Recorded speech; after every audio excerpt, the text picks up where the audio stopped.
அவங்க புகையில பழக்கம் வந்து பீடி சிகரெட் பிடிக்கிறது, வெத்தலைபாக்கு புகையில போடுறது, மூக்குப்பொடி போடுறது, இது எல்லாமே புகையில பழக்கம் தான்.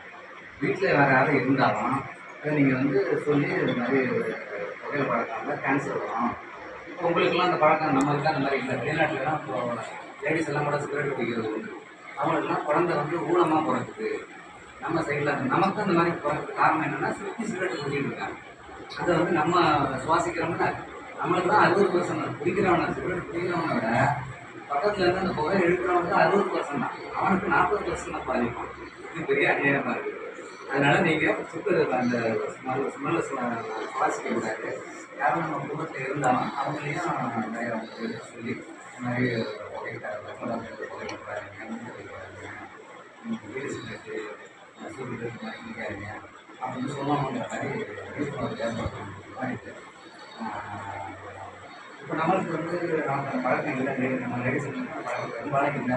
அப்படி இருந்துச்சுன்னா குழந்தை ஊனமாக பிறக்கும் அப்படின்றாங்க. மூல வளர்ச்சி இல்லாமல் கையில் பண்ணலாம், பேச்சு அதிகமையாக இந்த மாதிரிலாம் பிறகு வாய்ப்பு இருக்குது.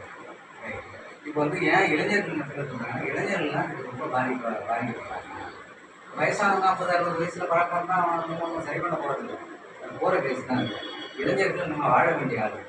இப்போ நம்ம டிஸ்ட்ரிக்டில் வந்து எனக்கு எதுவும் சொல்கிறாங்க 550 ஸ்கூல் இருக்குது. காலேஜே ஒரு 60 காலேஜ் இருக்குது. எல்லா இடத்துலையும் முதல்ல டார்கெட் பண்ணுறாங்க. போய் இளைஞர்கள் மத்தியில் புகையில பார்த்தீங்கன்னா எடுத்து சொல்லி அவங்க வந்து புகையில பழக்கத்தை அருமை வந்து புகையில வந்து பீடி சிகரெட் மட்டும் பான் பராக்கு பரவாயில்ல அந்த பழக்கம் நிறைய பேருக்கு வந்துருச்சு.